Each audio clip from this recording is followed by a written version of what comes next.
Oh, it's the anyone can get it to it. Oh, first time. Right. Episode ep.5 of the Anyone Can Get It podcast. Whoosh. Right then, we're going to jump straight into it. And we're going to start off with the most obvious thing, really. We've announced that we are opening our own private facility. There's a lot of questions coming in. A lot of questions. Sorry, mate. There's a lot of questions coming in. Other Coke brands are available. So I think we should just start basically explaining what the whole situation is. It is a secret location. Yeah, it's a bit like Area 51. Yeah, you don't know where that place is. You probably end up knowing where this, but our place is. Before the minute, it's all stum, very quiet. But it's not a big area. It's big enough to do what we want to do. This is. I try to explain this to other people because a lot of fighters are messaging me. Oh, what's the situation? Blah blah blah. But realistically, it is a private gym. That's why the word private is in everything we're putting. It would be the equivalent of having a sort of gym at the bottom of your garden, really, innit? But it's just a better, bigger version in a more populated area. We're looking to maybe set up some private one-to-one sessions with myself. I think that's going to be the only way that people will be able to train there. But like I said, this is an exciting move. This is basically testing the waters for the eventual gym opening, the proper gym, the public gym opening. I just want to try and set my place up. All fairness to Ashley, he's worked his absolute bollocks off to make sure these things are getting put into place. Good job. I used them before with my missus. Yeah, I only have to work 15 minutes a year, so that's all I got to do. But no, we found a good place. Yep. Very good place. Really, yeah. It's a good place, good location for me. It's a popular place where I go, and I'm excited to try different things. So we're looking to put maybe in there a matted area with cage walls / matted walls. We're still in the kind of process of kind of designing this gym, and it's not easy. No, it's not easy at all. It's not easy, obviously. We want to be able to put money in this gym, but at the minute, we're trying to find different sort of ways that we're able to do that and try and buy the best equipment for what we can afford. Looking at the matted area, I think the matted area will be the top of my head. I'm thinking maybe it will be 7.5 meters by about maybe 3.8. Well, I haven't gone there today. This is the thing. This is what, like Brett said, we're still designing it. So we're. It's like one day we've got a design in our head, and the next day we're like, all right, we're changing this. So we're looking. It is coming in the near future. By near future, I'd say probably in a month. If you ask me, a month and a half, maybe 2 months. I think it should all be set up. But yeah, I'd say around when I went there today, and from set.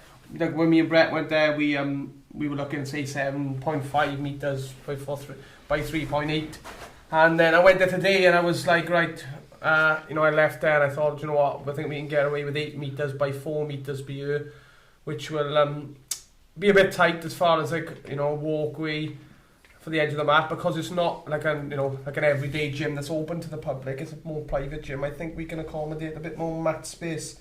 So if we, plans are, to run some seminars from there, maybe do an opening day seminar as well.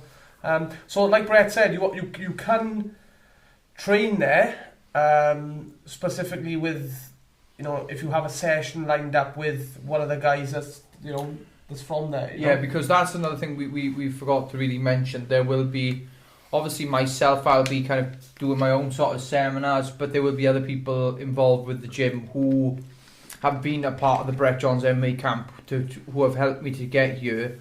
These are the guys, because this is the best thing about it for me personally, is able to help the up and coming athletes or the guys who are just turning professional. For example, Scott Pedersen. You know, Scott's had an absolute fantastic amateur career. As well as that, you know, he trains really hard. One of my main training partners. Scotty is one of the people they're going to have there who will be taking private sessions, you know.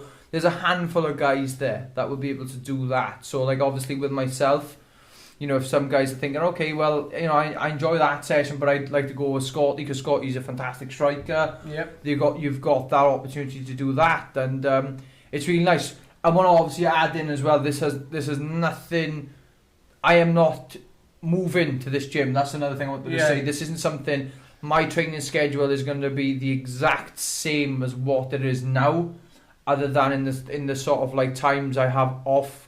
Maybe instead of going for a run around, well, the people in Cleckley will probably know, you know, I run around to the beach, I run in the beachfront, run into like Sandy Water Park. I'll be able to do that now back in this personal gym, which is nice for me, really. You know, I am, you know, it's not too far away. You can drive there, get a gym, maybe do a private session and come straight home. You know, it's not, you know, it's a great opportunity, and you know, there's a lot of people to thank for this. Firstly, on my behalf, the main person to thank is Ash, because he's done loads of work on this. And also thanking my training partners, who a handful of you guys have actually seen this venue and looked at it and thought, wow, it's amazing. Like I said, not a big venue, but you know, like that mat area, you should realistically fit, I'd say, you know, 8 pairs grappling. Yep. So it's going to be that big. Someone's driving past the bike, is it? And the good thing is, I was just listening to the bike in the background, we'll have an upgraded podcast room. Yes, that's another thing as well. Yeah, obviously we'll be moving the podcast. Maybe at the end of this podcast you'll be able to see where we're actually doing it, you know. But it's super exciting times for us here. And moving forward, at the end of the day, when I first started the sport, I'll be completely honest, I had no aspiration of doing a gym or being a coach. But after speaking to the likes of Richard Shaw and Carl Parker and obviously Wally as well, doing his little bit in Patal, but you know, I think I've decided, and I've been very lucky and blessed to have worked with some really good coaches, you know, especially at the minute. You know, my coaches are fantastic. I have a really good close inner circle, and not only that as well, you're kind of coached by like the fighters itself. You know, Orban puts his 50 pence in, and Jack actually a lot. You know, I'd say a lot with Jack. I train with Jack more often than anybody else up in SMMA, and you know, working with Jack Shaw, and you know, and he'll say, oh, look, you know, and that's the good thing with Jack. He'll say, oh, look, I think you can do this better. Yeah. You know, I remember we did pads on Saturday. He's like, oh, when you throw your right hand, throw it a little bit further, follow the straight shot. I love that, and also like people like Jack Marshman. You know, I've had help from people like John Phillips as well. You know, people don't realise, but when I won my first world title, I worked very close with John Phillips actually.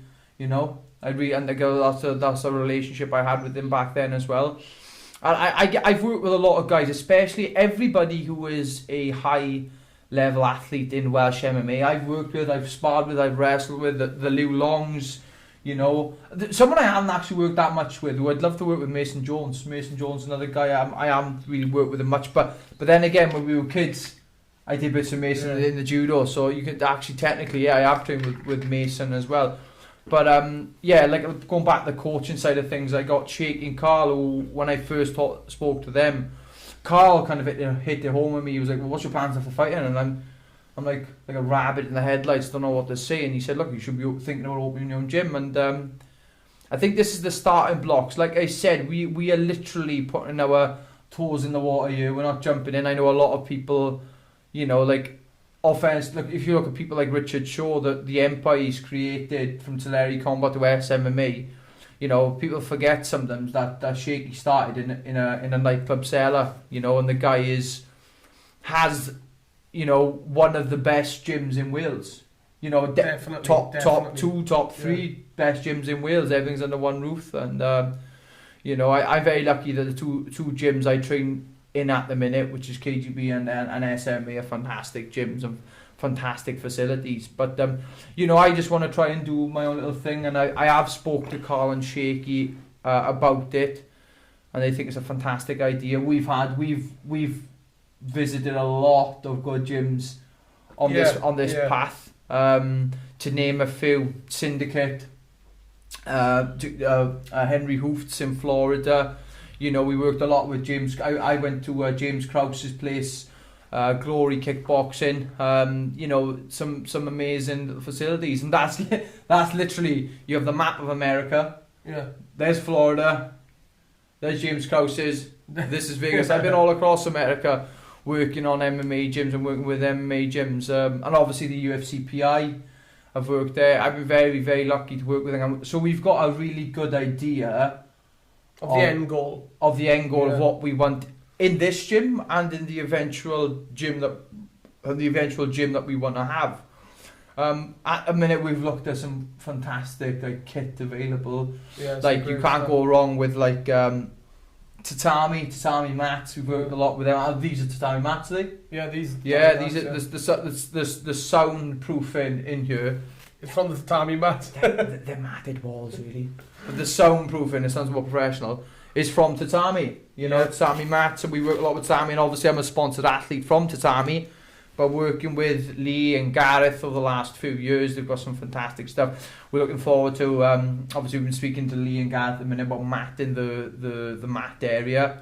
So that's number one. And then we've looked at different bag makes. We haven't been approached by bag companies yet, but we've looked at the minute, me and Ashley is constantly looking at two people in particular, Lomachenko and Giorgio Petrosian, who use Venom, and obviously with the UFC kind of going into that Venom deal, I think it might look cool to have Venom bags. We don't know yet. You know, obviously these things are going to work out with these companies. You know, we want to be able to help promote these companies, but also get their help as well. So we're in the middle of talking to just trying to strike some deals with people. You know, so like I said, it's not easy, and I want to be able to do this as best as I can, but obviously people need to realise as well it's quite expensive. You know? It's not going to be a cheap thing. No, it's not a cheap job at all. But the good thing is we'll tell you a little insight on what we did in Abu Dhabi, where our sponsors, Bet Clever, Weekend Offender, JMW, RNF, Watches of Wales, Hemp Valley, Yoga Wells and Tatami,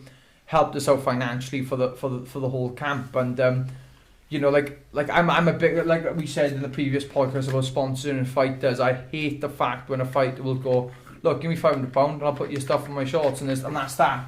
You know, the fighters who are looking for sponsorship nowadays need to do a lot more to help these companies come on board, because by you doing that, sort of like taking £500 and not doing nothing, you ruin it for everyone else. You ruin it for everybody else, like, you know. So like I got really close relationships with these, and even previous sponsors I still got good relationship, like the Bridge. They might have not sponsored me for my last fight, but they were guys who helped me when I needed the help. Yeah. You know, like for example, like financially, it helped us out a lot. But like we after the fight, we had a couple. I think it was like £2,000 left the sponsorship money. Yeah, and then you said to me, didn't you? You said, look, at the end of the day, you know, you've got your fight money to enjoy, but with the sponsorship money, go and invest in something. So that's what we did. We invested. We went straight into we messaged and struck a good little deal with Watt Bike about maybe, you know, investing in myself, because I'd be honest with you, if it wasn't for you on my case, I'd probably have about 30 different Stone Island jackets. So you know, it's just nice that, you know, we've invested in ourselves. We bought a brand new, you've probably seen on my social media, the Viper bag. I've been watching Canelo Alvarez. Scary man. I'll be completely honest though, I don't look like him on the bag yet. I will. Looks like in real life, but not on the bag. Yeah, I look more like him than I did on the bag.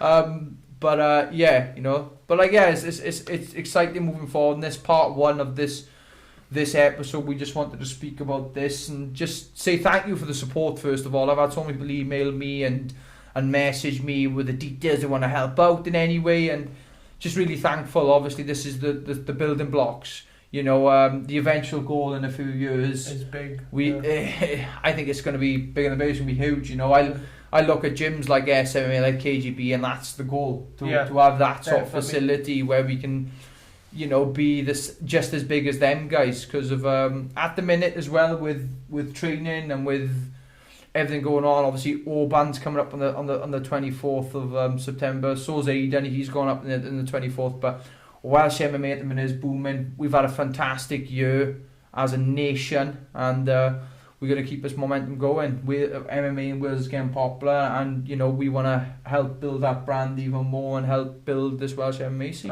And like eventually have, you know, a stable of UFC fighters very much like Shakey's got from Wales, you know, from South Wales. So I'll be honest, mind, you know, looking at like the Shaky and stuff, like people forget, like Abbotsford is not a massive city. It's a village, man. It's a village, and Shaky's managed to get two of the guys there to the UFC, so it just proves that the level of coaching in this country, you can actually get there. Yeah, don't get me wrong, it's not as easy as just turning up and you know, for a few sessions and that's it. It's guys, it's hard. It's not easy, this sport isn't. But when you've got the right coaches backing you and the right people behind you, because we've learned a lot along the way. You know, we've learned a lot, and we learned a lot of the ropes of how to deal with people more than anything. I think we learned that's the way that I've learned the most, how to deal with people.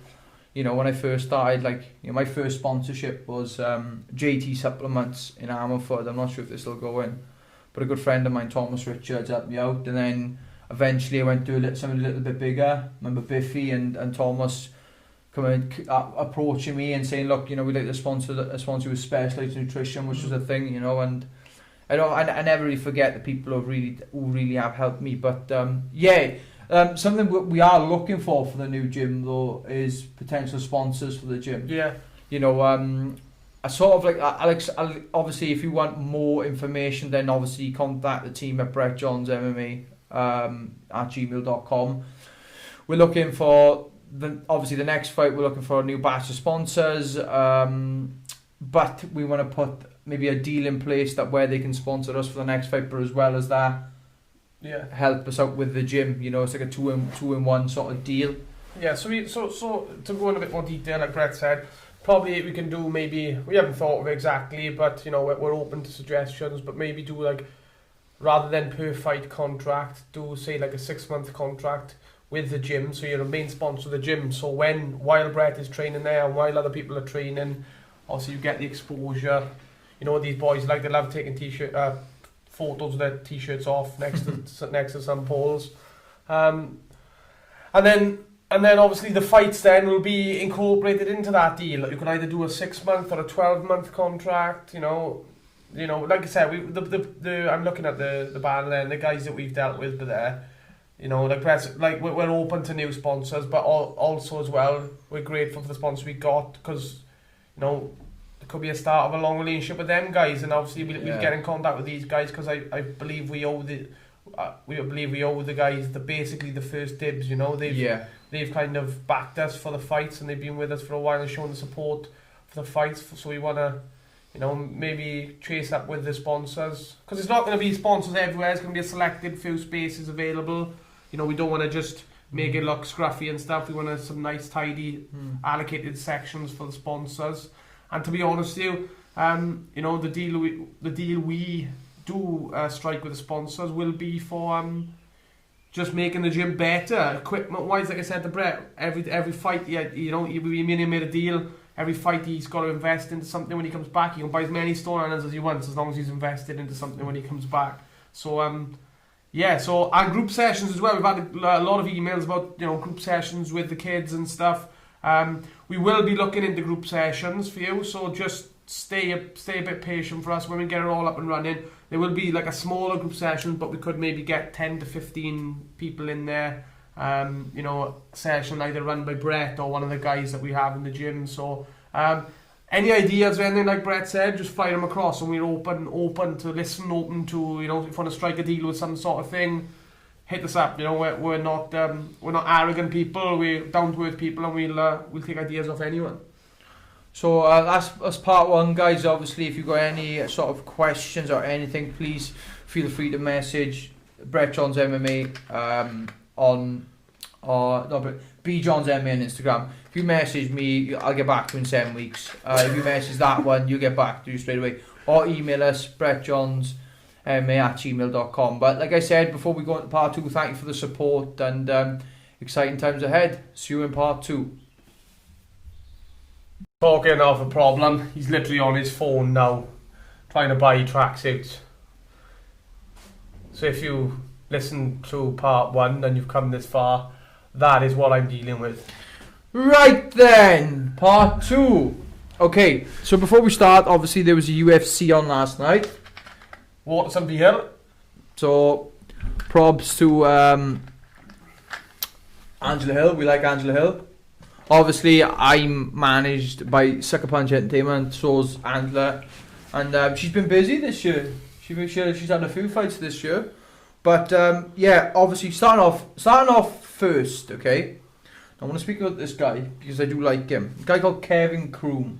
Yeah. Right, now, where have you heard that name before, Kevin Crum? Well, I watched the fight last night. Oh, you've seen it? Oh, right, well, Kevin Crum is one of James Krause's guys. Used to be a bantamweight. Then I think he's on a featherweight now. Yeah, top of my head, he's on a featherweight. Took a fight on a day's notice. Now, I was looking through my Instagram and I come across James Krause saying that Kevin Crum's got a fight, and I thought it's very weird because he literally fought August. Did he? August. Yeah, he put his name down for something, and then the UFC said, "Oh, you're in." Then they said, "Oh no, you're not in no more." Something happened like that. Anyway, well, obviously looking at like Kevin Crum, I've obviously been fighting Anthony Gutierrez 5 years ago. 2015, yeah. 5 years ago. I've heard of Kevin Crum being there. He was a bantamweight at the time, but gone a featherweight. People don't realise he took this fight in 24 hours. Yeah. Or was it 48? It was short. It was very, very short. So he took the fight, come all the way to Vegas from, I'm assuming, from Missouri. Yeah.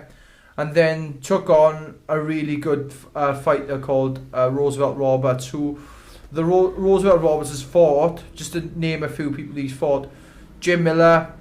He's beaten people like Alexander Yakovlev, really good guy. Brock Weaver, who also fought last night, he's beaten him. He beat a guy called Daryl Horcher. Now, Daryl Horcher fought Habib, I think. So he's fought really good guys, you know, and he come into the fight with a record of 10-2 and fought Kevin Crum, and the stars are aligned for him. And I'm chuffed for him. And Dana actually said, yeah, I don't care what happens, that guy's got his 50k. He said that, yeah. The guy took 24 hours notice, got a stoppage in the first round. Should have seen it, right? It was bang on cue. Bisbin, I love Bisbin, right? I just love him, right? He's there, and Roosevelt Roberts at the back, and when Roosevelt, you know, like in this game, like in it, you gotta, there's two ways, like, you know, if you are gonna be that chopsy guy and you end up getting panned on your face, then, you know, you just gotta take it. And I think it was like half hour before his fight, Roosevelt Roberts tweets Michael Bisbin saying, I'm gonna take him out inside the round. When he's out in the back room, he's on his phone. And as Bisbin is describing what he's doing, bang, the left hook lands from Jimmy. What's his name? Kevin Crum, sorry. The left, he goes like, just, it's like a bit of a right down on the top, and the left hook, and the left hook puts it down, and then he goes like guillotine, but modified guillotine. It comes up, comes up high, and then it looked like he's snapped his neck, but it looks fit, but yeah. And then he jumped. He was standing in the cage, guy. He was just staring. He didn't. First of all, he was just staring at James Krause for about a minute and a half. He was just staring. Yeah, in shock. He was just like looking at James Krause like, what happened? You imagine like your main goal as an MMA fighter is being in the UFC. So like I know Kevin Crum had a fair few fights, even back in 2015, because obviously, like I said, you know, me fighting Gutierrez and him being there, I kept it close. He had a few fights back then. To all of a sudden getting your UFC notice on 24 hours or whatever the hell it was, winning in 24, getting your call. I'm not sure if anybody remembers my call. I cried my eyes up, man. It was a big thing. And he gets his call. He's fighting 24 hours. He's fighting 24 hours later. Man. Gets a win. Gets a stoppage in the first 50K. Round and gets 50k in the space of 24 hours. No wonder he was staring at crowds. I wouldn't know what to do. Be like, is that it? He's all done. Apparently he didn't have that much time. He needed to get to Vegas that quick that he parked his car in the expensive part of the airport. They were like, oh, what's happening? He's like, oh, well, I'm just got to park my car in the expensive part of the airport. Yeah, well, fair play. So obviously, congratulations to Kevin Crum, who have that's just taking it by the horns and just getting it done straight away. So, credit to him. Yeah, well done there, Kevin Crum. Another fight I wanted to talk about with a little bit of controversy. I said it the first time then. Ed Herman versus Mike Rodriguez. Now, the reason why I want to talk about this fight is when I went on Twitter after this happened, there was a lot of hate for Ed Herman. I didn't agree with it really. You know, from what I saw, it was definitely a body shot that he got hurt with and went down. Obviously, Mike Rodriguez had caught him with a knee, and it was definitely I can maybe see where the referees looked from, because as he's been hit with a knee in the stomach, as he's brought his knee away, the shorts have kind of pulled down a bit. So I'm not sure the ref might have thought, the shorts got, pulled down a little bit, maybe did it in there or whatever. But obviously stopped the fight because he thought it was a groin strike. Ed Herman hasn't said anything. He hasn't said, like, oh, look, he's hit me in the groin area, which you see a lot of fighters doing, and I don't agree with that. If you've been caught fair and square, you've been caught fair and square. But I didn't see him complain, and then he's come back and he's Kimura'd Mike Rodriguez in the third round. So there's a lot of hate there. Obviously, I feel bad for Mike Rodriguez and feel like, I'm not sure, potentially that could be a fight that could potentially be overturned. Or even a rematch. Or maybe a rematch, because something like that. I don't think you can overturn that fight. No, I don't think you can either, because you don't actually know if he would have finished him there. The referee has made the decision. You can't overturn the fight. No. I think if it's like, like a real bad mistake. Do you know what I mean? Yeah. So that's that with Mike Rodriguez and Ed Herman. Because I tell you, one fight that was very similar sort of thing to this was, I think it was Anthony Johnson versus Kevin Burns, and Kevin Burns eye-poked Johnson, and I think, I'm not sure because this was a long time ago, it went down as a TKO win for Kevin Burns, but it was like knuckle deep sort of finger in the eye, like it was a bad one, right? And they had the rematch, and Anthony Johnson knocked him up with a head kick. This was when Anthony Johnson was fighting at 170 as well. It was bonkers, So I can see that being a rematch. Like I said, Ed Herman actually went up to him after the fight and just seen if he was okay. I like Ed Herman, and I think he's having a lot of unnecessary stick for that. Yeah, it's like, what's he meant to do? Is he going to tell the ref, oh no, that was a clean shot when he's sitting down? He hasn't done. No. Just got on with it, really. Got on with it and managed to turn the fight around. Yeah, so obviously it's a bit of a unfortunate circumstance, but obviously Ed Herman picking up the win there. I do agree with you though when you said about that being a rematch down the line. Another one, a good fight, and a fighter that we watch and part of the Syndicate MMA team, Roxanne Moore. Can I just say something right, okay? Roxanne Moore has had 42 professional MMA fights. Not to play the sexism card, because I know Ashley's here and I don't want him kicking off for equal pay and stuff. But she's had 42 fights, and as a female competitor in this sport, I think that's absolutely fantastic, right? And just to put out there, she is tough as old boots, right, okay? Her record is 25, she's lost 17, right, okay? How many fights she lost by knockout? 1. Yeah, I was going to say, sure. In 42 fights, she's only ever been stopped. Okay, so out of her 17 losses, she's only been stopped 4 times. And I bet you she's fought the who's who. I'm a big fan of Roxanne Moore. We managed to see her out there. Really, really cool person. Yeah, nice really welcoming, really nice. What you see on camera is basically what she is, really. You know what I mean? I think she's number 8 in the flyweight rankings, which is absolutely brilliant, I think same weight classes as Jojo, who also trains in Syndicate. They got a good little girl thing going on with them. I think who's another one who trains there? Is it Montana? Montana's gone there. Is it? Nico Montana's there as well. Nico Montana. Oh yeah. Your friend, you sat at a table with a family. You forgot the name of that. I forgot their name because I was absolutely half cut by that point. No. Whitmire.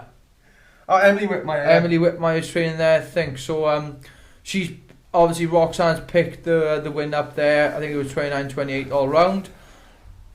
brilliant. The lightweight fight was on co-main event last night. Blinked, you would have missed it. So Ottman, Azia versus Karma Worthy. Karma Worthy's like a big up and coming prospect. Ottman Azia, I think Moroccan. Yeah, his brother fought Jack Marshman Cage Wars years ago, right? Okay. Well, he was 12-0. Ottman was 12-0 before this fight, and obviously fighting Karma Worthy, who I think it was his last fight, pick up a fantastic stoppage, and I think looking at the bookies, was it on the? He beat. That's who he beat. He beat Devontae Smith in his first UFC fight, and then he beat Lewis Penna, and obviously, you know, got caught with a shot. Argued with the ref after the fight, saying that he didn't think it was a stoppage. I thought it was a fair stoppage by Herb Dean. Actually, I did see the shots landing, and he wasn't really moving. Very similar to the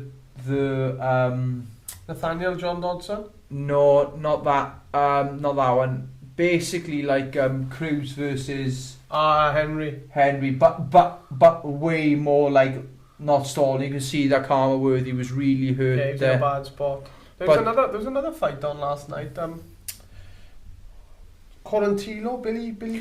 Quarantino versus Kyle Nelson.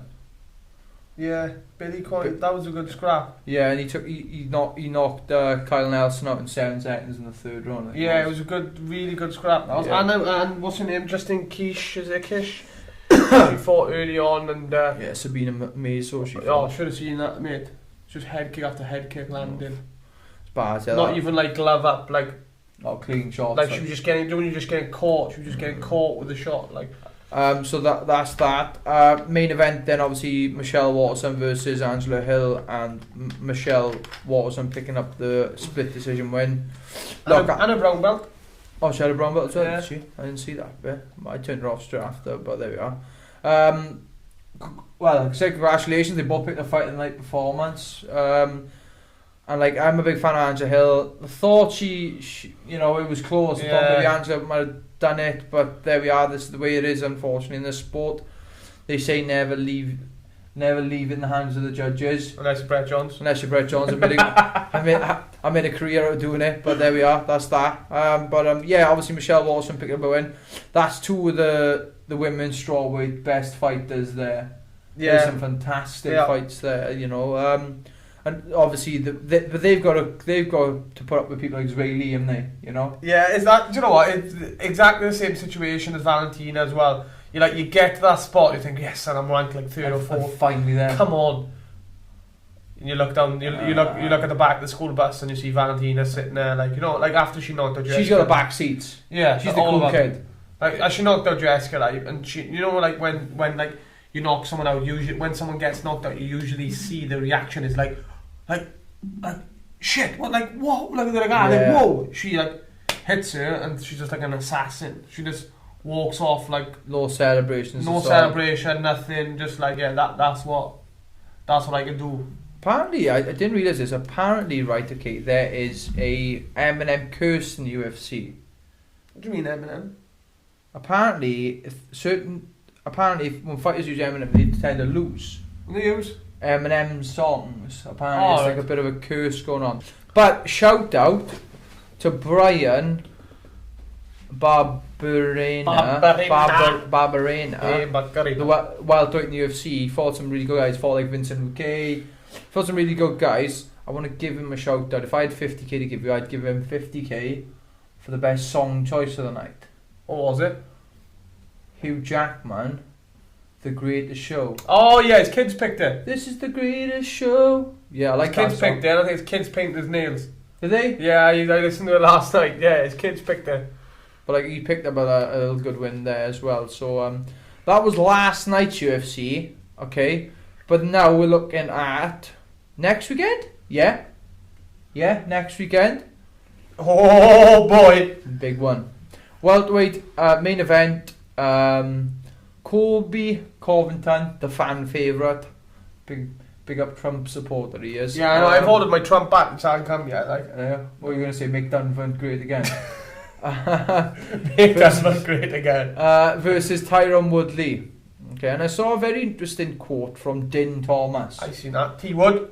Yeah, I liked Din Thomas for starters. He, actually after my calf size, he was like one of the first people I saw after that. And it was nice to have a chat with him because he's one of the real stars. And he said, when you're 25 in this sport, you're ready just to tear everybody's head off. But then you hit like your early 30s, and instead of tearing their head off, you just want to take them out to dinner and have a nice little thing. But he said what they've tried to speak to Tyron about is you've only got to be that crazy animal for 15 minutes in a year. That's it, And he's got a tough fight. I on paper, I think Colby Compton is the favourite year. One of the Past all that persona, whatever you call it. Yeah, he's a good fighter. He's really good. He's a fantastic fighter, and the fight with Usman was a good fight, and it was close. Tough and it was close. So I do see one thing that alarms me is Woodley's gas tank. Now I know he's done 5-round fights before, but he's doing 5-round fights at Woodley pace, where he stands back, waits for an opportunity, throws a shot in, and then goes from there. But his last fight was Gilbert Burns, and Gilbert lit him up in every area. Yeah, and Gilbert looked fantastic in that fight. But honestly, I'd love to see Tyron Woodley win the fight. Yeah, I mean, but I just can't see. But Tyron's been. I'm not saying that much thing, but Tyron's been getting championship rounds in with Jorge Masvidal. Yeah, I'm not saying that. Masvidal's worked with Covington. Are they just playing a bit of a mind game? Or are they trying to? I don't know. I think that'd be interesting to see them sparring going at it. But if you're asking me what I want to see, I want to see Tyron Woodley by murder. Look, yeah. I'm a big Tyron Woodley fan. The thing I just look at, if you want to get technical about it, I see Tyron sitting back on that fence waiting for that shot to land. But it's a difference between he can't do that. It's a difference between sitting back against the cage and you're fighting people like Wonderboy Thompson who wants to strike with you, and then people like Colby Compton who will go, you stand next to the cage and just press you against the fence and try and take you down. Got to change some things up. And when you fought like that for a very, very long time, it's hard, man. I just look at the statistics of that fight and I just don't see them going Tyron's way. I want him to win. I'm a big fan of him, and like. Realistically, yes, all he's got to do is hit Kobe once. He's got different power compared to Usman, in my opinion. Yeah. He has, but he has to hit him first, and the pressure Kobe puts on people, he doesn't give him 10 seconds to wait around to land a shot, and I think Tyron Woodley waits on that fact and throws through. But so how do you see that fight going? Yeah, I just see. I just see Covington dominating, very similar to what fight did he? Was it the Maya fight? Not to that extent. I don't think he's going to get Woodley like to the centre of the mat on his back. No. But I just see him dominating. I see it being a 5-round decision for Kobe as well. Yeah. But I'm praying it's not like, you know what I mean? I don't want it to be, but I do see it going that way, unfortunately. There is a string of fights to speak about here, but we'll come back and do this in part 3 when we can talk a little bit about football and stuff as well, and the first weekend of the EFL and Newport playing as well. Premiership. By the way, Newport are the number 1 team in Wales. At the minute, yeah. At the minute, they're the number 1 team in Wales, so we'll talk about them as well. So come back for part 3. What then? You've come back to part 4, or is it part 3? Part 3. You've come back to part 3, and we're going to talk a bit about MMA. Right then, cracking on. We spoke about Kobe Covington versus Tyron Woodley. So we're going to move on now to the rest of the card, which is next Saturday. Co-main event: Donald Cerrone versus Nico Price. Now that is a skits fight. That is 2 crazy guys going at it. Nico Price, I just think, is insane. Donald Cerrone will fight anybody under the sun. I think Nico Price, did he lose to Vicente Luque? Yeah, but did you see the fight? No. Was hell of a scrap, yeah. and he ended up getting punched, and it got called off because of Nico Price's eye was out like that, and he was annoyed. He was annoyed. You know what you start the fight for? The guy, you only got 1. He has 5, mate. Yeah, but yeah, so that's a good fight. He's picked up some crazy wins. see if I can find it here now, where one of his wins, right, he fought a guy before he got on there called Randy... Costa. No, he's bantamweight. Randy James, is it? Randy Brown. And do you know how he stopped the fight? I've seen him here. I've seen a couple from the bottom with it. From like bottom, on the fist. striking up. And it was mad. You've done it twice, I think mate. he's done it twice. Yeah, he's done it twice. You know, he's lost against some good guys though. Lost against Rabdul Razak Al Hassan. Same one will be Charlie Ward. And beating some really good guys. Lost to that Lazez on a Fight Island show. Beating Tim Means, and we love Tim Means. We're a big fan of Tim Means, but Nico has managed to get a win over Tim Means. Lost against Jeff Neal. Jeff Neal's tough as well. Good. Jeff Neal had to go back to his job. Yeah, because nobody decided to fight them. Jeff, if you feel any better, I'll fight you. Just a shame you're a welterweight. I'll tell you what, if you fight him now, you'll be alright, son. No, the other one he fought, the one from bottom, was James Vick. James Vick come up the welterweight to fight him, and he up-kicked James Vick. I hate up-kicks, man. I've been caught with a few. I'm thinking about it, there's not much that I haven't been caught with. Head kicks, body kicks, leg kicks, up-kicks. Just not a fan of kicks, really. Yeah. I'll be alright at kick. I'm a good kicker. It's just whenever I go into a fight, just forget that you can kick. Well, anyway, but Nico Price has fought in some really, really good guys. Beating like Brandon Thatch was a huge name back in the day. Beating him, Alan Joban, Randy Brown, Tim Means. Then he beaten James Vick. So like, look, he's legit, right? Okay. Obviously lost his last fight against Vincent Luque. And he's taken the fight with Donald Cerrone. And obviously, Donald's last couple of fights he's come up with losses. 4-fight skid, and he's cowboy. Yeah, but it's 4-fight skid, but he's fighting some legit guys. Yeah, there's a 4-fight skid. Look at the guys he's lost to in his 4 fights, right? Ready for this? So Donald Cerrone, another guy who we do like, we met a few times. Lost against Tony Ferguson. Justin Gaethje. Oh, Gaethje's dead as well, is he? Conor McGregor. And Pettis. And Anthony Pettis. Yeah. They are the last 4 guys. And Wait. Former UFC lightweight champion. Yeah. Former interim UFC lightweight champion. Yeah. Interim lightweight champion. Yeah. And then Conor McGregor, 2-weight world champion. 2-weight world champion. So like, if you want to count them 4 losses as I know they are losses, but if you want to count them as real big factors, well, they're the best of the best. His last win, believe it or not, we actually saw in Vegas. He fought Iaquinta. Remember? He fought well. Very well. His fight before that, he beat Alex Hernandez. His fight before that, he beat Mike Perry.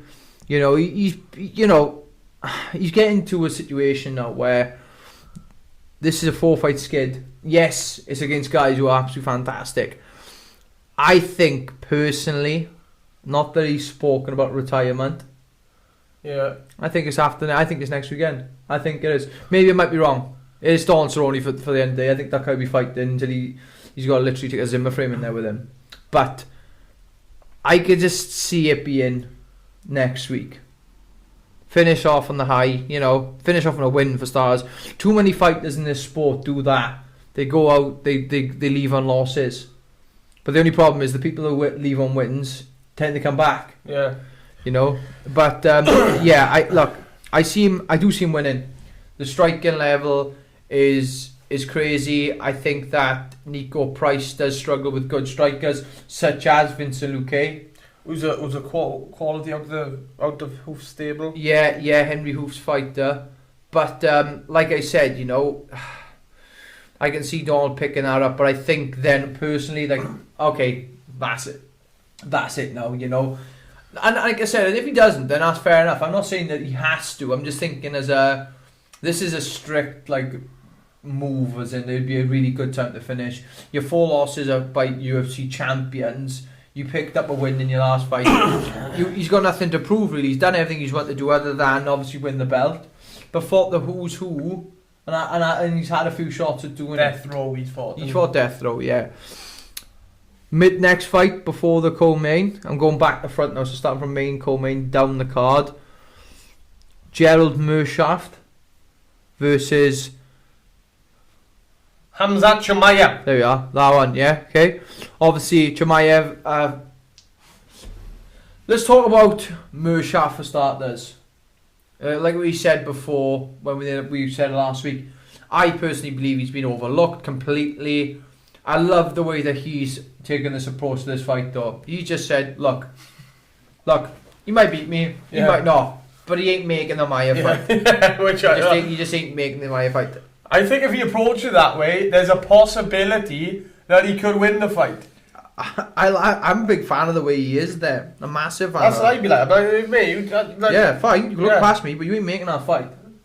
Even if I got to sink my teeth into you, you ain't making that fight. So, obviously, Mershaft has picked up some really good wins over the time. When we actually won by calf slicer in Vegas, he fought on the card. He was the other 50k winner, and he fought Eric Spizley and beat him by a body kick. Do you remember that fight? No. The clap when we do. It's so tanked up. I was. No, when he hit him with a shot, right? It hit him, and it did generally sound like he cut him in half. Body kick, yeah, that's it. And he won the performance of the night bonus. And if I'm not mistaken, no, that was the last time he won a performance of the night bonus. That was. So then, but since that Spizley fight, he's beaten like Oscar Pichotto, who's a Polish fighter. Lost against Jack Herman. Lost a split decision against Kevin Holland. Two good guys. Yeah. Herman's on the right. Obviously got Till next. Yeah, he's your Till next. Kevin Holland punched some guy's mouth guard across the cage last fight. He's fighting Darren Stewart next. Trevin Giles he beat.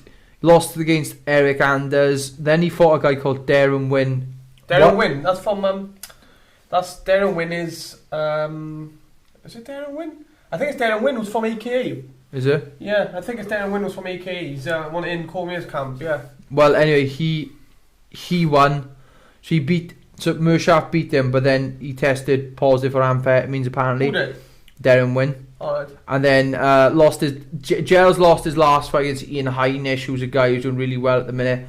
But let's just say the odds are stacked against Mershaft here. Really, really stacked against him. He's been put in here to lose. We haven't got to speak about Hamzat Chimaev, have we? You know? No, everybody should know who he is. You know what I mean? He's a fighter who was really, really, really good, really respected, good wrestler, good grappler, not a bad striker. But in the UFC, you haven't seen his striking. I actually have watched his striking in Brave. He's a good striker as well. He's just got the all-round package.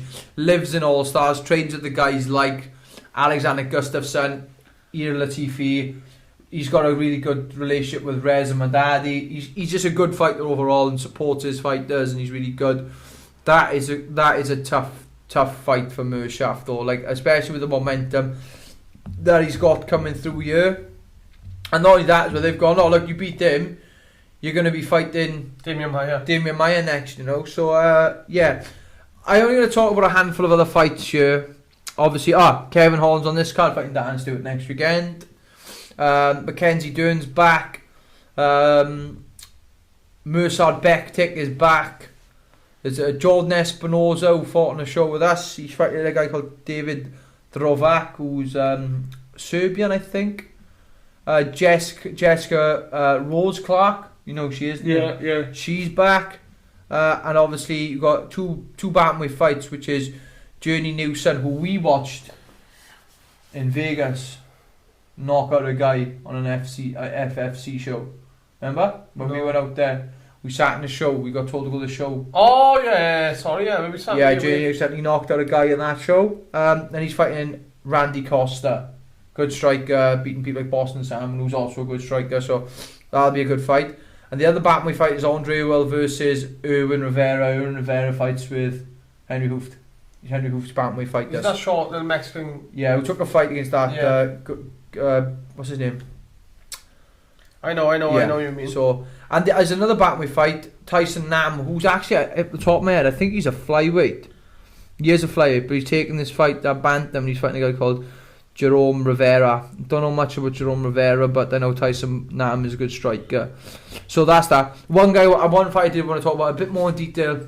Ryan Spann, really, really good light heavyweight fighter. Superman Spann, eh? Yeah, that's him. And he's fighting Johnny Walker. Johnny Walker, he's obviously training with John Phillips at the Yeah. minute, out in SPG. We've done a bit with John. I feel like Kavanagh could really rein him in a bit. Well, honestly, I think he kind of needs to here. You know, he went to 8-3, and then he won his next few fights. He's jumped all the way up to 17-3. Had that loss against Corey Anderson, and then fought Nikita Krylov and lost against him as well. That's the one I was more disappointed with. Is The that Krylov fight, yeah. He just didn't So, seem to. Look, take he off. hasn't taken an easy fight here. Ryan Spann isn't an easy fight, but he does need to start moving and start getting a win. You know, look, he hasn't fought two bad guys there and lost against two bad guys. Corey Anderson and Krylov are good fighters. But I remember being in that position when I lost against Aljamain and then I lost against Pedro. Not a good place to be. So he needs to pick up a win here, start gaining momentum. Because looking at the guys he fought in the UFC, Misha Kurganov is like Bulgarian, isn't it? No. That's Iganov, that is, sorry. Yeah, this guy is like Polish as well. He beat him flying in seconds. You know, he's beaten Justin Ledette, you know, by spinning back fist.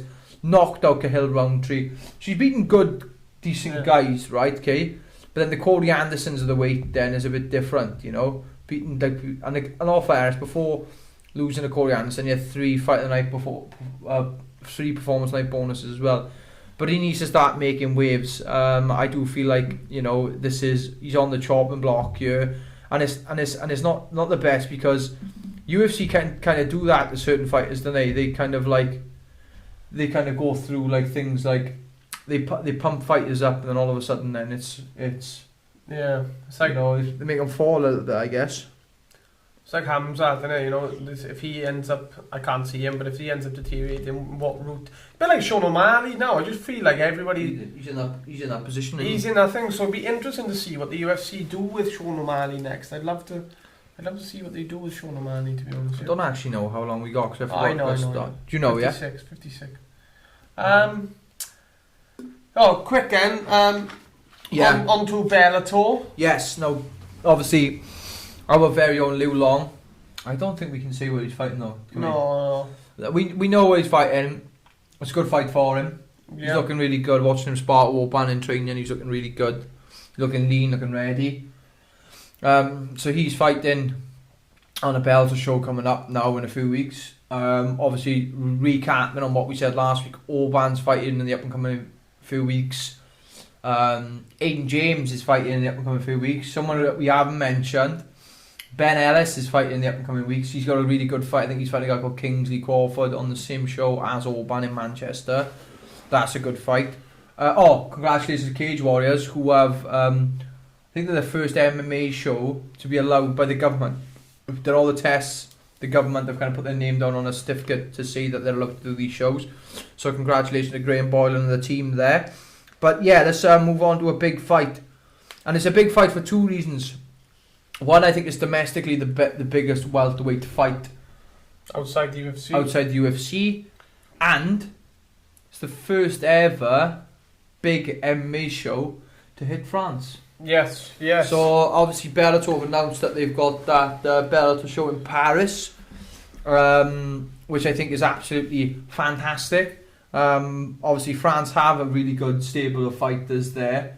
They've just been doing it under wraps, really, you know. Yeah. You know, you got fighters like Che Congo, Francis Carmont. There's been loads of like French fighters who've done really well. Tom Duke, I know he's retired, but Tom Duke is a super high level guy. There's a guy in heavyweight now. What's his name? Heavyweight. Yeah. Gain. Cyril Gain, is it? Very huge then. Yeah. Cyril Gain. He's another guy who's French, doing really well. It's just really, really nice to see. You know, the French MMA scene taken off. I think it was one of the last nations to really let it, like, you know, legal, really. So that's nice. In Paris, amazing, you know. So I'm looking forward to that, to watching that fight. But Ross Houston, 8-0, versus Venom Page. Something like, he's got to be like 16-1 or something like that. Yeah, 16 around there. Only loss is Douglas Lima. Doesn't count because Douglas Lima's not human. That doesn't count. Douglas Lima's at the minute going up to middleweight to fight Gegard Mousasi. Douglas Lima is unreal. If you want to watch a scary individual, watch Douglas Lima. Bellator welterweight champion, and just for shits and giggles, going up to fight Giga Mousasi. And if you watch MMA, you know who Giga Mousasi is. Just for a laugh, really, for a bit of banter. Bit of banter, no one else to fight. Yeah, we'll take it. But I'm absolutely. It's a big fight for Ross as well, straight away. Like, huge fight for Ross. Yeah. And it's not like, oh, he's putting his toes in the water. You know, he's Cage Warriors world champion. Yeah. Oh, look, we'll give him a good fight first. We'll let him a good win. Look, Ross Houston style. He's a tough guy. This isn't an easy fight for Ross. But then again, I haven't actually seen Venom Page fight an individual who's going to want to wrestle him, who's going to think. Everybody seems to be like strikers and stuff, don't they? I think if Ross Houston goes in there trying to strike, then he will have an issue. You know what I mean? It's very much like, you know, I know his thing, but the Montel situation, like, you know, the speed. Like, you prep for that speed. Yeah, and he was still too quick. And he was still quick. Do you know what I mean? Yeah. You know, but we'll see. But well, you know, I'm on the fence. Like, I think. I'm on the fence, that one. I'm still rooting for Ross. Ross, if you know the sort of like UK MMA scene, Ross Houston is one of the nicest guys in the scene, and I love his fighting style. He had a cracking fight with Nicholas Darby. I think that was his last fight.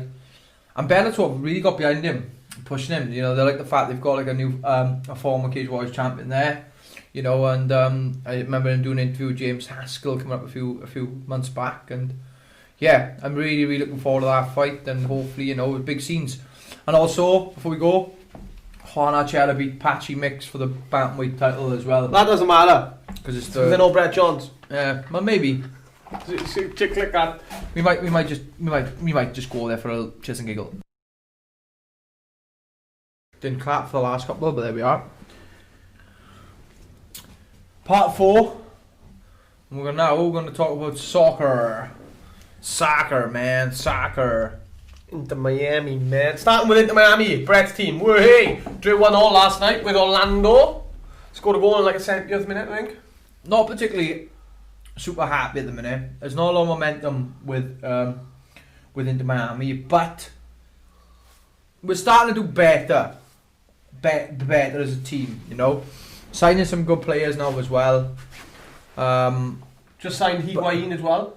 Yeah, you sent me that, didn't you? Yeah. Gonzalo Higuain has just signed from, I believe it's a Juve, from Juventus to Inter Miami. So it's another out. He might be a bit overweight and stuff, but he's a goal scorer, boys. He knows how to score. So. But I think, like, obviously looking back to that little tournament thing I said when we were out in Abu Dhabi and they were playing, they obviously had three losses out there, and they ended up, you know, that's part of the league really. But yeah, picking up a win against Orlando a few weeks ago was a good one. They played, like I said to you, it was like 3-2. Nani scored, Pizarro running into the crowd, another selfie. Yeah. Played him again last night, but then obviously that was the draw from that was the draw then. So not what they wanted, but then again playing away in Orlando City as well is a big thing, you know. And yeah, starting to see it, the ball starting to change, but. I guess as a fan, and I bet you like David Beckham and the team are getting quite frustrated with this sort of, you know, I think they've only won twice now. I think it's a good job. There's no fans in the stadium. Yeah. I don't think the fans are happy at the minute either. There's more pressure with, you know, when you got fans in the stadium, and you know you do say they do something bad, they're booing and stuff. So maybe if this is a building process for them, it is an easier process because there's no fans there. You know what I mean? Yeah, maybe, but yeah, obviously a frustrating night for Inter Miami there. But what else we got? Kevin De Bruyne won the PFA Player of the Year. Can't complain with that at all. The guy is unreal. As much as I don't like Manchester City. Trent Alexander-Arnold was the PFA Young Player of the Year, which I believe is really deserved. Yeah, quality player, youngster. I honestly think that he could have been. He was in the running for the two, I believe, and deserved. The Wales new top. We've seen a couple of Wales oldies here. G Bale, main man. This one is was it last year's thing? We can take that one down. That is not a good Welsh. No, yeah. Can you see? Will you be able to see that? Yeah, I think so. That is not a good Welsh kit. Yeah. Yeah. It's just not. Reminds you of bad times. Yeah, that is a bad Times. kit. Bad kit. But yeah, the yellow kit. I don't know if you've seen it. I like it. I don't know your thoughts. I have seen it. I do like it. I do like the Wales away kit to be yellow. I do like that. That is one of my favourites. Just doesn't fit me at the minute. It's never going to fit you. Well, I'm struggling a bit. That's gonna fit the new one when it comes now. That'll fit that. You would never fit that. That reminds me of like the because I seen the Wales play with like, the yellow sort of style when they play Moldova, which is weird because Moldova play in yellow, didn't they? Yeah, that was the kit. I can't remember. Moldova played in red that game. No, do we? Moldova played in red. Didn't Yeah, Moldova played in red. Yeah. Back to that kit and that one there. You want probably wondering where we got it from. And we're not gonna tell you because these were only worn once for that game, the Moldova game. Yeah. And we managed to get our hands on one. How? It's a mystery. Back to. Well, I'm all over the place now. So you bragging too much. Big headed. You lost your way, no? Quick thing: if you've got Amazon Prime Video and you've got a couple of hours, watch the All or Nothing Spurs. Right, I wanted to talk about that actually. Yeah. Trust me, what a watch. You got All or Nothing Spurs, All or Nothing Man City. At the minute, I'm like 5 episodes deep on the Spurs one. I've watched two episodes of the Man City one with my missus because that's her team, not by choice. And it gives you a breakdown and detail of behind the scenes in football clubs. And do you know what? It's a good insight to have because as a fan, when you sometimes you're on the pitch and it looks like a player just doesn't care, but you get the access to the changing rooms and you can genuinely see, if like a player makes a mistake and it looks like he doesn't care, you can genuinely see the frustration and the care and how upset and angry they get. And I haven't actually seen the Spurs one, right? Okay, but one I've seen and I've thoroughly enjoyed it. I've followed it now for a few seasons and it's on Netflix. So if you haven't got Amazon Prime, I think this is the sort of same structure. Don't get me wrong, it's at a lot lower level. Yeah. But it's Sunderland Till I Die. Oh, right, yeah, I haven't seen that. No. I watched that. I thought it was fantastic because obviously the reason why I watched it is obviously I'm a big Welsh fan anyway with Wales football. Chris Coleman when he left, he went to Sunderland and it was good insight. Basically, Chris Coleman does not mess about, and if you've seen Sunderland Till I Die, you'll know what I'm on about. But I love them documentaries though. I think a lot of people, and what I don't like about it is, unless you've been involved in professional sport, no matter what it is, it can be football, it can be rugby, it can be absolutely anything, cricket. You are not that person. Most people who go to these sports have never been professional athletes and don't know what it takes and the training and stuff. And you get to see the real insight behind the scenes and the pure emotion from players, not just from players, but from staff. Yeah, managers, everything. Yeah. Do they have like kit men? That's what I mean. There's kit men. There's like the cooks. There's people on the buses who drive the buses. Yeah. There's loads. It's an insight and everything, and they're really good to watch. Even though you might be a football supporter, like, and I've been in the same situations where you get frustrated with a certain player, and you try to tell them, look, you're not playing the best or whatever, but you got to take a step back and realise that. The people in there care themselves. They do care themselves, even though they're not playing well. They do care. I've had bad nights in the office. Doesn't mean I don't care. I just had a bad night in the office, and I feel like them documentaries put a good insight on these sort of things. It's nice because we enjoy putting like back behind the scenes things of you, but like eventually in the future we'd like to do like a proper behind the scenes of a camp with Brett, like 2 hours long, like put snippets in, like they're good. What else was I? Nathan Mendes-Lang situation. So you Cardiff City fans, if you listen, if you don't, I don't care. Let us know what the crack is with Nathan Mendes-Lang.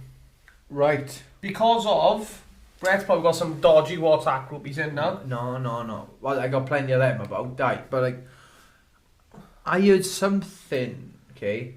Now, it's only I've read. I don't know anything. I don't know. Allegedly, this is. Allegedly. See something in the group about something. Like, this is how much I don't know. something about a pedestrian. That's what it said. What do you mean? Whether he's run a pedestrian over or whether he's done something. But apparently it's something to do with that. But Cardiff City haven't put anything up. No, they're saying they're not. They've just terminated his contract. Bang! Done. I'm going to have to Dan Wilson's, my pad man, who's a big Cardiff City fan. He basically said that they just had no clue. They just basically, it's gone. I'm trying to find, there's a Cardiff City boy that's on here. Do you know what I'm on about? He's the one that says, bit Jack heavy. Owen, something like that. What was that on? Was it on Twitter or was it on the thing? What else are we talking about then? Mendes Lang. Mendes Lang. Quite Brett's looking for that. Swansea, good win for Swansea. Morgan Gibbs White 1-0 against Preston North End away. And Cardiff going to lose. Mind you, they lost in Sheffield. Baby. Wednesday were a talking about babies. If you haven't heard or haven't seen, the Pikey, which is Brett Johns, bumped into this guy on... I can't remember what day it was. What day was it, Brett? Yesterday, man. Or Friday. Why then? Champion, you're gonna get captain in the ring here, baby. So Brett bumped into the bootlegger, the main man, who's he is hysterical. yeah, who is hilarious. I went back on my missus and I seen Bootlegger today. Who? I went, Bootlegger. She goes, who's that? And I went, have you been living underneath a rock? Where have you been? And when her brother found out, he went absolutely bananas. He was like, what? Yeah, so hopefully, like we're speaking to the bootlegger down here in Swansea, we managed to bump into him. Hopefully, we'll try and get him on the podcast somehow. Or maybe we know he's got a podcast, so we can try and get up to his podcast. That'd be good, wouldn't it? So we're going to try and set something up with the bootlegger, which should be a good laugh. Maybe after one of Brett's fights, have a couple of beers with him up in Wrexham. Or maybe when the gym is open, the private MA thing, chuck a pair of gloves on him and have a look what he can do in the ring, baby. Yeah, baby, yeah. And the funny thing is, he met Brett straight away. Did he met you? He met Brett, he come out, he looked at Brett and said, alright, captain. Straight away. Straight away. Straight away. Alright, captain, he went for, did he? But he's a nice guy as well. He's a nice guy, but he's just loving life, and he had his, what do you have? He had his 3 stripes on, what were they? I can't remember what they were, what did he have? No, he didn't. Ironically, they were Adidas, but they were 3, they were the Lacombs. Lacombs. Yeah, he had a nice pair of brown Lacombs on. Don't know about his sock situation, but yeah, he had a pair. I'm trying to find this guy. Where was that, Dash? Was it on thing? Trying to see if it was on your... Basically, is it Owen? He put up, it was a bit Jack heavy. God knows, but... Bit Jack heavy, but he said it was good. But on that note, that's the football side of things, Let us know if you think we should try and set something up with the bootlegger. 100%, let us know. I think it'd be a great crack, to be honest with you. I think it would be a great crack. Right, so that's that with the old football front then. Football front. Oh, the number 1 team in Wales won as well, didn't they? No, they drew. Oh, they drew, sorry. They drew. Who did they play against? I can't remember. Still? They drew, I'm sure it was 1-1, was it? 1-1? Yeah, it was 1-1 it was, yeah. I think they drew anyway. Yeah. Besides, Swansea won, so we're the best team in Wales now. I don't know that. Until we play Newport next. Right, okay, so that's that. Going on the old trainer front. I didn't get a sniff of the Shanghais. Yeah, I know. Again, so I missed out on the Colnes and the Shanghais. So this is getting logged down size. This is getting logged down. That's 2 now, out of 2. Yeah, I think the first one wasn't size. I think it was END. I think. There we are. But anyway, we missed on both of them. But we have got 2 sets of trainers, which we did speak about, I think, briefly last week. The Havanas. Yes. And also the Trim Stars in that lovely colourway. So obviously I'm looking for that. Also, that's what I wanted to talk about while I'm here. Mr. Gary Aston. Right. Adidas Special dropped this week. But apparently, if I'm not mistaken, it is two drops. I think there's a first and second. So the first one is the All Delay, which is like, I describe it a bit of a Stan Smith material. If you guys know your trainers, there's a set of trainers. One of my favourite pair of trainers, which is called the Super Munchins, and they got the bottom. It's like a Super Munchin bottom to it, but a bit of Stan Smith in it. The Adidas Special logo behind, so that looks lovely. I'm a big fan of the Adidas Special logo jumpers they make, and that's amazing. They've got cargo shorts, even come out with a set of sliders, Adidas Special sliders, and also not the 3-strip sort of like trainers. It's I think it's more, and ironically it has got a bit of a Garwan bottom to it. It looks more like a Adidas Garwan, but it's called the New Rad Special, with the, instead of the 3 stripes, it's got the Special logo on the side of the shoe.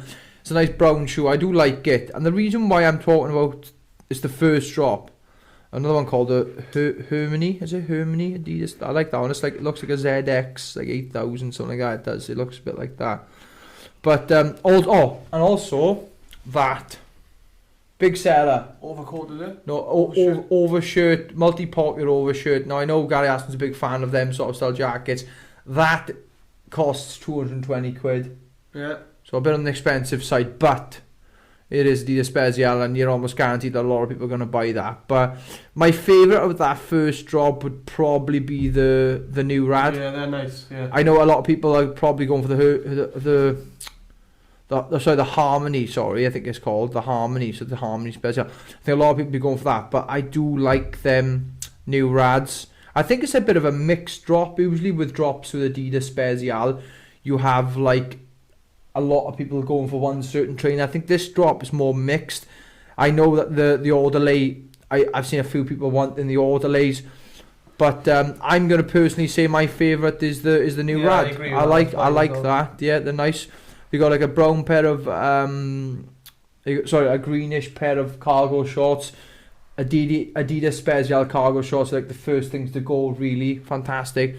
Adidas Special t-shirts. Now the reason why I'm saying it's part 1. Apparently it's a product released, and this is from Gary Aston's Instagram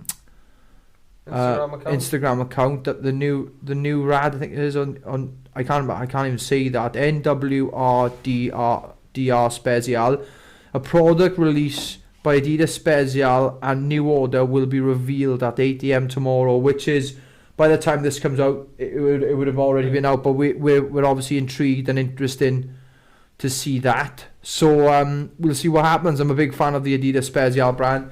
Even with my towel I take away with me, I got my Adidas Special towel I take away. I love the brand, and I love Gary Aston's style. He's made some fantastic like jackets. I think I might have invested in one actually. But there we are. Nice bright orange one. Matching the prison outfit, baby. So that's that. Yeah, so there's like, I think he's called them chapters. You got chapter 1, and then you got chapter 2. But we'll see. Apparently coming out the 18th to the 9th. Apparently that's what it says here. But we'll see. So obviously them raffles are going to be quite popular. Yes. But yeah. Right. Okay, that's good with the Adidas Special side of things as well. So I'm chuffed they've dropped new Adidas Special. Every time that comes on, everybody is super excited, and just they love the brand, and I love the brand as well. Right, I think we'll have a week off next week. What do you think? Let the things move around a bit with all clothing and the football. We'll have 2 weeks worth of stuff to talk about then. We got some.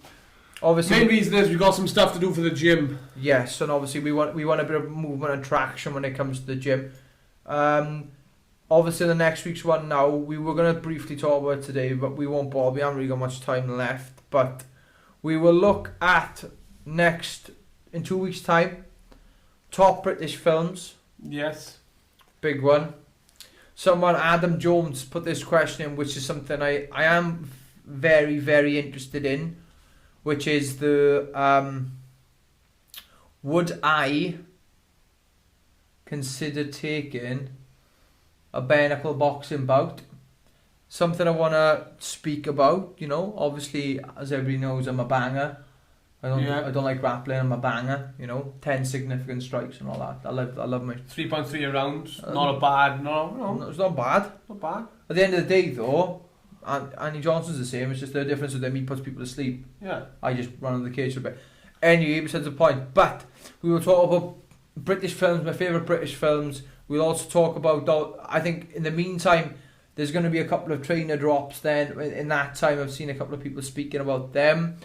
There's going to be loads of things. Hopefully, Stone Island will set out a couple of things. Shout out to Weekend Offender, going from my Away Days t-shirt today, with, you won't be able to see it, but a matching pair of Forest Hills, which is, I think, that shoe's based off. So I got a lovely pair of Forest Hills on my feet as well. And another thing, someone asked about our Euro 2016 stories. 2 weeks time. In 2 weeks' time, we will reveal all. Yes. So we've got some great stories from the Euro 2016. We've done Russia, Northern Ireland, Belgium and Portugal. We'll speak about that next week. So we got a few topics next week. Not next week, sorry, in 2 weeks' time. We got loads of topics there. Hopefully some movement with the UFC and with me personally with the UFC. But guys, thank you for watching. That has been the Anyone Can Get It podcast. I'm Brett Johns. I'm Ashley Johns, the main guy. Au revoir. Ta-da, mate!